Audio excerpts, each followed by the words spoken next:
표 하나를 보여주실래요? 하나 뒤에.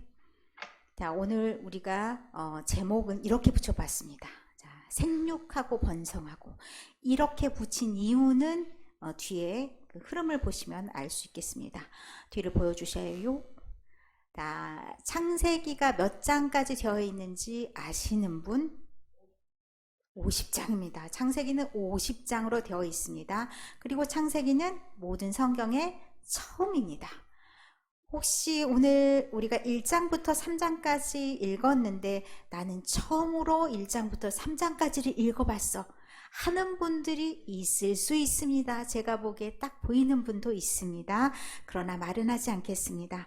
그렇게 1장부터 3장까지의 그 성경을 딱 보면 제가 다음번에는 창세기 출애굽기 레위기 그 노래가 있잖아요. 창세기 출애굽기 레위기 그거 있죠. 그걸 음원을 따와서 좀 하던가 어쩌던가 해서 출발을 그렇게 하는 게 훨씬, 왜냐하면 성경 찾는 것에 좀 시간이 많이 걸리시잖아요. 순서를 깜빡깜빡해. 그럼 뭐해? 매주 반복하면 대충 이쯤엔 있겠어. 이 감이 있을 수 있으니까 그렇게 하시는 게 좋을 것 같습니다. 그래서 어쨌든 제가 시작이 지금 창세기인데 어떤 사람은 창세기만 읽다가 끝나고 그 다음에 못 넘어가는 사람들도 있고 평생 성경을 잘 안 펼쳐보는 분들도 있습니다. 요즘에 교회 좀 다녀봤다. 어렸을 때부터 교회를 다녔다. 그러면 어떤 게 있냐면 만화로 된 성경들이 있어요. 그래서 스토리는 대충 다 꿰고 있어요. 여러분보다도 더 많이 알 수 있어요. 제가 이전에 있던 교회에서 얼마나 기막힌 일이 있었냐면요. 성경 여름에 수련회 때 따라온 친구가 있는데 이 친구는 교회를 안 다녀. 그런데 미션 스쿨인가에서 그런 학교를 다녔어요. 그래서 성경 퀴즈 대회인데 걔가 너무 잘 나가는 거예요. 너무 부끄럽더라고요. 우리가 그래도 우리는 직책이 있는 분들이신데 누가 막 성경 얘기를 하는데 너무 빠지면 좀 부끄럽잖아요. 그래서 우리는 성경을 좀 바로 아는 게 필요한데 적어도 성경에 이런 내용들이 있다더라. 큰 흐름은 알고 있으면 나중에 조금 구체적으로 들어가더라도 이해가 훨씬 빠릅니다. 그래서 이렇게 큰 제목으로 붙일 수 있는 것들을 하나씩 따와서 이제 앞으로 나누어서 설명을 좀 드리고자 합니다. 여러분이 읽는 것과는 조금 다를 수 있어요. 어차피 시편, 잠언, 전도서, 아가서 이런 데 들어가면 그거 있는 건 맨날 시를 다 갖다 할 수도 없고 그러니까 그때는 저는 그쪽은 조금 특징 있는 것만 설명하면 되니까 앞에 있는 부분은 조금 제가 더 할애를 하도록 하겠습니다. 제가 말씀드렸듯이 성경은 총 1219장 하루에 3-4장을 읽으면 완벽하게 오래 일독할 수 있다 말씀드렸습니다. 그런데 성경이 어떤 거 보면 4장으로 이루어진 거 있죠. 그러면 그거는 한 흐름으로 같이 읽는 게 좋습니다. 그리고 나머지는 뭐 요나서 같은 게 4장이더라고요. 빌립보서도 4장이죠. 골로새서 4장이죠. 이런 거 4장은 한 흐름에 쫙 알겠어 이렇게 하시면 돼요. 다 읽고 난 다음에 뭐라고 한다고요? 알겠어 이거 하면 돼요. 그러면 그거는 넘어가는 거예요. 자, 순서가 있습니다. 우리가 창세기, 출애굽기, 레위기, 민수기, 신명기까지는 대충 다 알아요. 그쵸? 뒤로 갈수록 좀 깜빡깜빡하지만 이렇게 5권의 책을 흔히 모세오경이라고도 합니다. 왜냐하면 사실은 창세기에는 모세가 나오지 않았지만 출애굽기부터 신명기까지는 모세가 굉장히 많이 등장을 해요. 모세가 책을 썼나? 이런 생각이 들 만큼 그렇게 해서 모세 등장하는 5가지 책, 모세와 관련된 5가지 책 해서 모세오경이라고 하는데 이건 정확한 명칭은 아니고요. 원래는 토라라는 명칭입니다. 말씀들, 명령들이란 뜻입니다. 그래서 5권을 이렇게 딱 배울 때 시작에 딱 들어가면서 이런 거다라는 것을 제시하겠습니다. 그 다음에 제가 이제 언제 말할까요? 창세기, 출애굽기, 레위기, 민수기, 신명기 끝나고 또 이 얘기를 하겠죠. 이거는 이런 책이다 라고 묶어서 말씀을 드립니다. 중간중간에 제가 물어볼 수 있습니다. 왜냐하면 나중에 성경 퀴즈 때 예상 문제라고 생각하시면 됩니다. 아까 물어봤는데 창세기 몇 장? 50장. 그 다음 뭐예요? 모세오경엔 창세기, 출애굽기, 레위기, 민수기, 신명기 이렇게 5권의 책이 있구나. 이것을 생각하시면서 그러면 이 창세기는 주로 어떤 내용이 들어갔냐? 크게 두 묶음입니다. 1장부터 11장, 12장부터 50장. 자, 1장부터 11장을 저렇게 한번 나눠봤습니다. 자, 1장부터 11장을 원역사, 그러니까 이스라엘의 본격적인 민족의 역사가 시작되기 전에 세상 모든 사람들의 역사를 나타내는 거, 그거를 원역사라고 얘기합니다. 그래서 원역사가 1장부터 11장까지구나. 1장부터 11장 우리가 읽었던 내용은 3장인데 이거는 어디에 해당되냐면 창조 이야기에 해당이 됩니다. 근데 내밀해서 좀 들어가 보면 창조에서 쫓겨난 얘기까지 다 들어가는 거죠. 왜 사람들이 쫓겨났을까? 그 이유가 있는 거예요. 왜 우리는 맨날 행복하지 못한 걸까? 그 이유를 찾아보니까 이유가 다 있어요. 행복이라는 말을 제가 말씀드렸죠. 행복이라는 말 비슷하게 기쁨, 희락 이런 말이 오늘 우리가 읽었던 창세기 1장부터 3장 안에 들어가 있습니다. 혹시 찍어봐도 맞출 수 있으면 좋은데 굉장히 중요한 장소입니다. 뭘까요? 기쁨, 희락 이란 뜻을 가지고 있는 낱말. 읽었습니다. 제가 힌트 줬습니다. 굉장히 중요한 장소입니다. 에덴. 에덴이 기쁨, 희락, 희열 이란 뜻입니다. 우리가 맨날 살아가는 것이 기쁨이 때문에 참 좋겠는데 여러분의 삶이 맨날 기뻐요? 나는 늘 기뻐요? 저는 늘 기뻐요. 그런데 여러분의 삶이 늘 기뻐요? 안 그럴 때 많잖아요. 왜 우리 삶에 기쁨이 없어졌을까? 그 질문을 하면서 답을 찾는 것이 사실 2장 3장에 등장합니다. 왜 우리가 기쁨이 없어졌다고 2장 3장에 말씀합니까? 생각대로 말씀하셔도 돼요. 답이 있는 건 아니에요. 뱀이 꼬셨는데 꼬셔서 넘어갔어. 그러니까 사람이 있잖아요. 어떻게 돼요? 그때부터 하나님의 말씀과 하나님의 말씀 아닌 것과 사이에서 엄청 갈등을 때리면서 어떻게 해요? 우왕좌왕하는 거예요. 그게 바로 근심이 생긴 거잖아요. 삶의 균형을 잃어버린 거예요. 마음속에 이것이 맞나? 저것이 맞나? 자기 생각. 제일 중요한 게 뱀이 유혹해서 넘어간 다음에 자기 생각이 생긴 거라 왔다리 갔다리 하는 거예요. 그럼 늘 불안하고 늘 걱정이 많고 그런 삶 우리한테 뭐가 없어졌어요? 기쁨이 사라짐. 에덴 동산에서 쫓겨났다는 것을 우리 심리적으로 말하면 기쁨이 사라진 거예요. 그런 기쁨이 사라진 삶을 살고 있구나. 그럼 하나님이 쫓아내고 그냥 돌보지 마시지? 근데 그렇지 않아요. 그러면 하나님의 속성이 어떤 걸까요? 하나님은 어떤 하나님이실까라는 것을 우리가 질문해 볼 수 있게 됐죠. 우리는 잘못 믿으면 어떻게 되냐면요. 굉장히 하나님이 벌만 주신 하나님으로 생각하기 쉬워요. 무서운 하나님. 그런데 하나님 그렇지 않아요. 이렇게 어떻게 보면 아담과 하하가 잘못을 했잖아요. 거기서 너네는 이제 기쁨하고는 상관이 없어. 하나님하고 계속 영원한 관계를 맺기는 참 어렵겠다. 그래서 쫓겨났지만 하나님이 이들을 어떻게 하셔요? 가죽옷을 입혀서 보내셨어요. 그럼 뭐예요? 하나님이 그래도 사랑한다. 그 징표가 가죽옷이에요. 그 가죽옷을 주시고 이들이 이제 나가게 됐잖아요. 고생하게 되는 거예요. 삶을 살면서 고생해보지 않은 사람이 어디 있겠어요. 삶이 우리가 오늘 전도서도 성경 말씀을 봤지만 뭐든지 하는 모든 일이 다 고생스럽다. 거기에 뭐가 빠진 거예요? 기쁨이 빠지면 다 고생이에요. 징그럽네. 이런 말이 저절로 나오는 고생의 길. 그 길을 살아가는 거잖아요. 그렇지만 하나님이 이들 마음속에 무엇을 주셨냐? 하나님과 함께 할 수 있는 관계는 끊지 않고 가져가게 하셨어요. 그래서 하나님이 아무리 악한 자, 우리가 5장까지 읽으면 가장 악한 자가 누가 나옵니까? 5장까지 우리가 읽지 않았어요. 4장 5장은 읽지 않았는데 4장에 바로 뒤에 쫓겨난 자 사이에서 쫓겨난 아담과 하와 사이에서 그래요. 자녀들이 태어났어요. 가인과 아벨. 그들 사이에 또 뭐가 있어요? 질투가 싹이 틉니다. 그 질투로 인해서 어떻게 됩니까? 죽였어요. 그런데 그 아벨이 나는 이제 어떻게 살아야 되나 고민할 때 하나님이 너의 생명을 지켜주시겠다라고 말씀합니다. 그리고 그의 후손도 자자손손 대대로 있게 됩니다. 여러분이 족보를 딱 볼 때 아이 또 시작됐어 이제 덮고 싶다 이런 마음이 아니라 아이고 이렇게 죄를 지었어도 하나님이 보호하셨네. 족보를 볼 때마다 어떤 마음이어야 된다고요? 아이고 이 징그러운 인간도 하나님이 보호하셨네 이런 마음으로 읽으셔야 된다고요. 그래서 중간중간에 족보가 드러나요. 자, 그래서 4장에 가인 아벨 들어갔죠? 5장에 뭐가 들어가냐? 족보가 들어갑니다.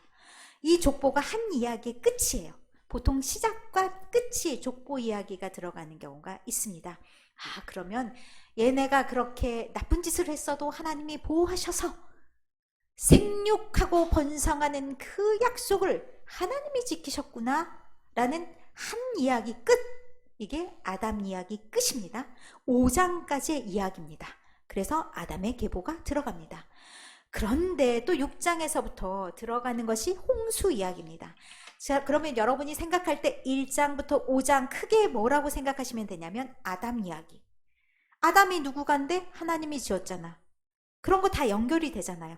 혼자서 막 씨부렁거리면서 말씀하시는 거예요. 이제 나 혼자 다 읽었어. 내가 오늘까지 딱 읽은 거 보니까 아담 이야기네. 아담이 어떤 놈이요? 하나님이 지으신 놈이지. 하나님이 그를 잘 알아서 가장 아름답게 우리 교제하면서 그 안에서 살아보자. 에덴 동산을 딱 지어줬는데 쫓겨났어. 왜 쫓겨났어? 아이고 기가 너무 약했네. 기가 약했어. 그래서 또 유혹에 확 넘어갔어. 그랬더니 고생 마음속에 기쁨은 사라지고 그리고 그렇게 살았대. 우리랑 똑같네. 이러면서 읽으셔야 돼요. 1장부터 5장까지.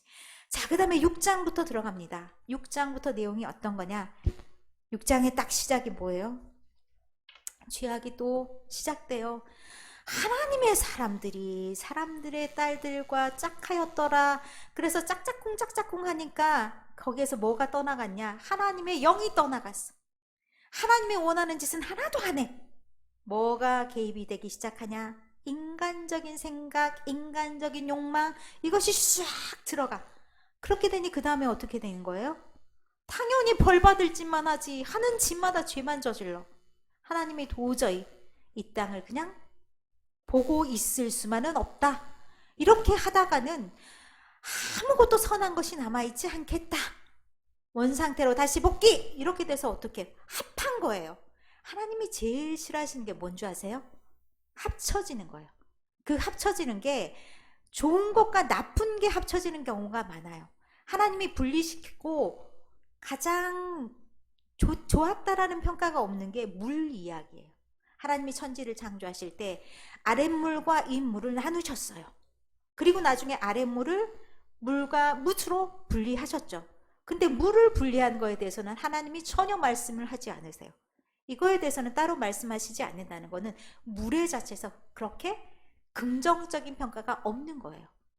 자, 물을 그렇게 이제 합쳤다 그러면 나쁜 모든 것이 합쳐졌구나. 질서가 없어졌구나. 이 나쁜 것들이 다 들어왔구나. 하나님이 지금 이렇게 애써 구분해 놓은 것들이 원래 천지 창조할 때 그 상태대로 만들어 버렸구나. 이런 뭐예요? 다시 시작하겠다는 거예요.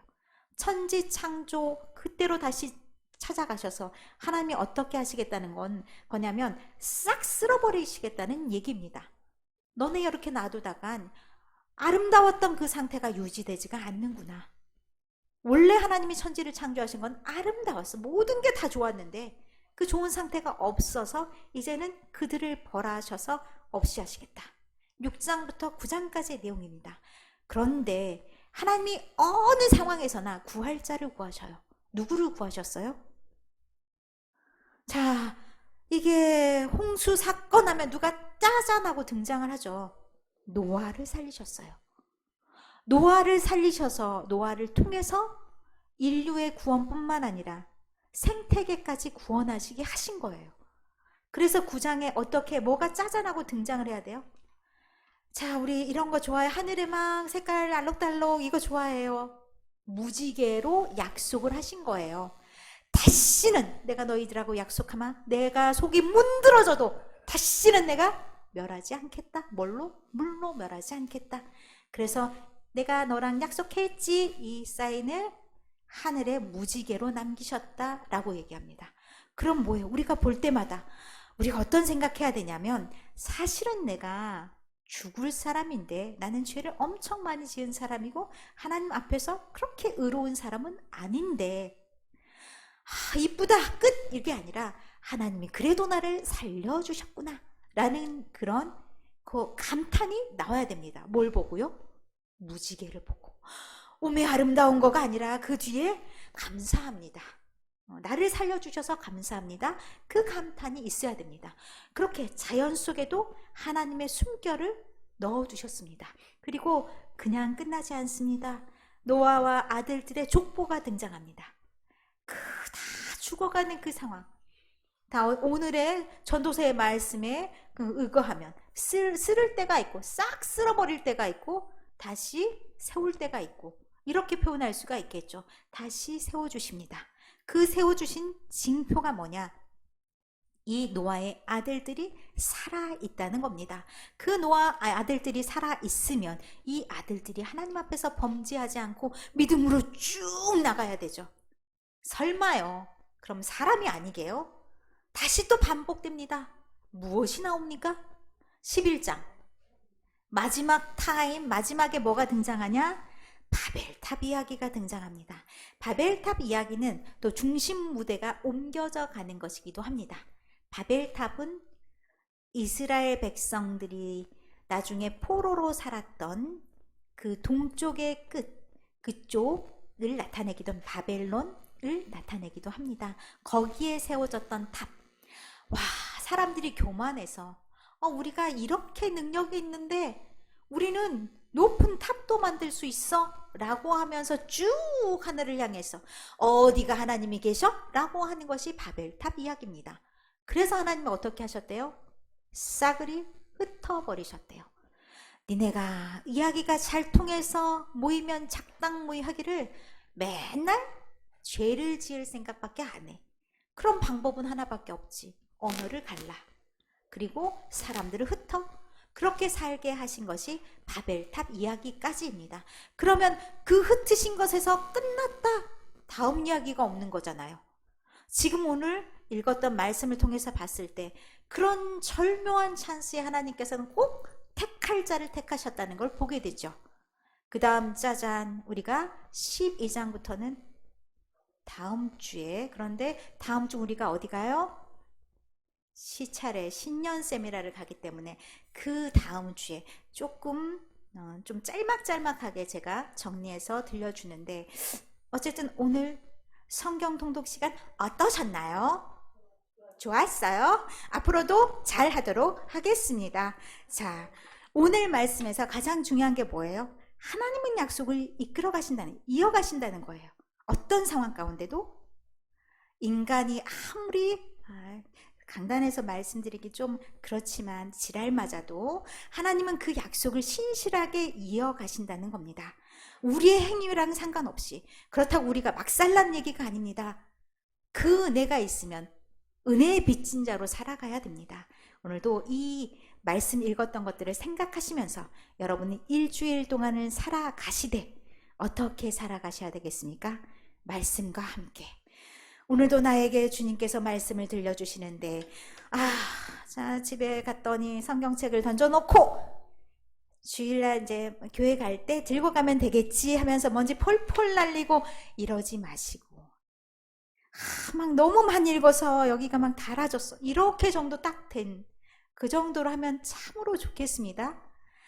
우리가 작심삼일이라고 하지만 작심삼일이면 어때요? 3일 동안 뭐 해보고 안 되면 다시 또 마음을 먹으면 되잖아요. 그런 마음으로 일주일 동안 약속했습니다. 우리는 무지개를 만들 수는 없어서 하늘에 무지개는 걸 수 없습니다. 어떻게 해요? 여러분의 성경 통독 카드가 여러분의 약속입니다. 내가 이것밖에 안 읽었네? 그러시면서 다시 한 번씩 확인해 보시면서 어떻게 하겠습니까? 일주일 동안 목표하는 양을 채우시기 바랍니다. 그렇게 하나님과 가까이 가셔서 하나님의 말씀에 귀 기울이시면서 그 말씀대로 살다 보면 어떻게 돼요? 하나님이 딱 집어서 여러분을 여기 앉혀두셨잖아요. 그렇게 택함 받은 사람으로서 하나님이 참 내가 쟤를 택하길 참 잘했다. 우리 전종성 장로님을 택하시기를 참 잘했다. 우리 이은주 권사님을 택하시길 참 잘했다. 그렇게 우리 김경희 집사님을 택하시는 걸 참 잘했다. 우리 김기자 집사님 택하는 걸 참 잘했다 라고 생각하실 수 있는 여러분 삶이 되셔야 되지 않겠습니까? 그런 여러분의 삶이 되기를 간절히 축원하면서 잊지 맙시다. 하루에 3-4장 마음속에 새깁시다. 하루에 3-4장 꼭 실천하시면서 1년 모든 날이 참 좋은 여러분 날이기를 간절히 바라면서 찬송가 405장 찬송하시겠습니다.